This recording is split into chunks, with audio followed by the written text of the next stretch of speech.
Lalu kalau nanti ada acara formal muhasabah, silakan saja. Karena sebagian dari kita itu senang kumpul. DNA orang Indonesia itu selain humoris juga senang kumpul. Ngapain aja enakan ngumpul. Kita mau rapat aja ada rapat pra-rapat, Pak ya. Mau raker aja rapat, persiapan raker. Mau rapat, persiapannya rapat juga. Udah selesai raker ada rapat pembubaran panitia, rapat mulu. Kita senang banget ngumpul. Jadi jangan salahin kalau nanti masjid ada acara muhasabah gitu. Karena senang ngumpul. Nanti isinya apa terserah, mau ada ceramah, mau ada ngaji bareng, mau ada nangis, silakan. Karena bagi sebagian orang itu mereka pengen nangis tapi kalau bareng enak katanya gitu, Pak.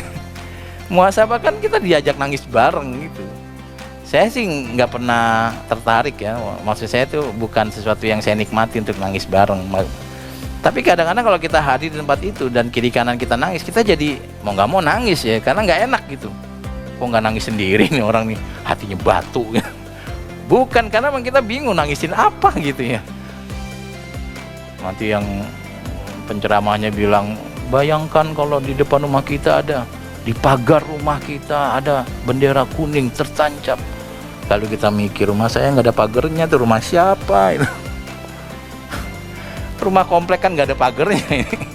Katanya di pagar ada bendera kuning, enggak. Tapi ya mau orang suka mau silakan aja. Karena orang itu unik.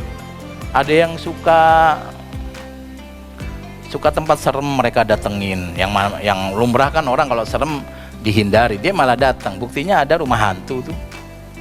Gak tahu Dufan masih ada nggak tuh? Masih ada kayaknya ya. Misalnya itu orang datang mau ke situ. Ada lagi orang yang pengen capek gitu naik gunung, pasti tanya mau ngapain, mau naik gunung, mau lihat apa, ngelihat sunrise. Ya Allah capek banget lihat sunrise, di atas turun lagi. Padahal di YouTube ada Pak sunrise itu. Nontonnya di YouTube. Sunrise di Gunung Bromo kan. Nanti sunrise di Gunung Dieng gitu. Mana lagi lah begitu. Tapi orang pengen, jangan dilarang. Jangan dilarang, orang pengen mau diapain. Ada orang yang nangkepin ular gitu. Ular tangkepin ya. Saya kan nonton acara-acara di YouTube itu yang nangkepin ular, seneng banget itu. Ular ditangkepin Pak. Diajak main gitu ya. Ya Allah dilus-elus, saya bilang. Ini orang gimana nih dulunya gitu. Emaknya waktu ngelahirin tuh dia orang ketemu ular takut, dia malah nyari ular ya. Ditangkep-tangkepin ularnya, itu luar biasa. Tapi kita nggak bisa melarang orang punya keinginan. Jadi kalau nanti ada masjid yang ada muhasabah, silakan. Tapi kalau nggak mau ngikut, nggak apa-apa. Yang ikut boleh, yang nggak ikut juga boleh. Yang nggak boleh itu mewajibkan yang tidak wajib, atau melarang yang tidak dilarang, itu jangan.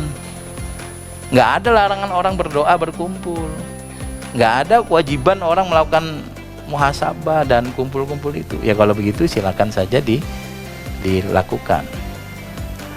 Bapak dan Ibu sekalian, muhasabah itu apa? Sedikit saja. Muhasabah itu kan kita memikirkan apa yang sudah kita lakukan untuk bekal kita selanjutnya. Dan sebenarnya kita lakukan muhasabah itu. Kalau Bapak ini pemilik toko, nanti buka toko pagi, tutup tokonya malam, kan kita nginget-inget ini, oh hari ini kok banyak yang beli, kenapa bisa begitu? Oh hari ini kok ada yang marah pembelinya, lalu kita mikir kenapa dia marah. Itu muhasabah Pak. Ya kalau Bapak misalnya ada orang ojek online gitu, hari ini dia ke arah sini kok banyak yang masuk gitu di aplikasinya.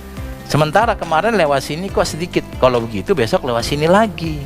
Karena ternyata di sini banyak yang menggunakan jasa ojek online, di sini enggak. Itu muhasabah. Kalau misalnya ada orang jualan keliling misalnya, sama jualan keliling juga. Oh, jualan keliling itu kalau berhenti di sini jam segini kok rame.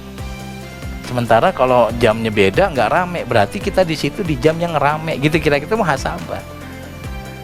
Nah, tapi kan nggak semua orang pengen muhasabah sendiri, pengennya gabung. Nah karena itu di masjid kalau ada acara muhasabah, ya menurut saya sih baik-baik saja dan asyik. Karena memang orang perlu difasilitasi sesuai dengan hobinya. Tapi kalau nanti dia nggak hadir, ada yang nggak hadir, misalnya Bapak punya teman kok dia nggak hadir, ya nggak usah dipikirin apa-apa. Entah ada kesibukan atau memang bukan ada kesibukan tapi emang nggak pengen ikut gitu. Ya lagi-lagi kalau Bapak tanya saya tahun baru ya Kalau nggak ada acara ngundang ya saya di rumah aja. Ngapain? Ya ngapain tugasnya, kalau belum nyuci ya nyuci dulu. Kalau udah dicucian udah beres semua ya duduk-duduk aja gitu. Tapi di masjid ada pengajian, alhamdulillah udah ada yang ngaji, berarti udah diwakilin. Gitu aja, saya enak-enak aja gitu. Ya namanya orang sudah diwakilin ya sudah selesai. Tapi kalau mau hadir juga silakan, karena beberapa dari kita itu motivasinya kalau beribadah tuh tinggi kalau bareng, dan itu nggak salah, Pak. Masing-masing orang beda. Ada orang yang suka sekali beribadah, apalagi kalau bareng, semangatnya ada, saling mengingatkan gitu. Nanti Bapak lihat kalau Ramadan Bapak itikaf di masjid, pasti baca Qurannya banyak. Kalau di rumah baca Quran juga tapi tidak banyak, karena rasanya beda kalau bareng-bareng gitu misalnya ya. Misalnya. Baik, maka muhasabah itu dipersilahkan saja kalau memang dianggap perlu. Mau diadakan acara formal di masjid, di tempat-tempat tertentu, silakan saja. Jangan mewajibkan yang tidak wajib dan jangan melarang yang tidak dilarang.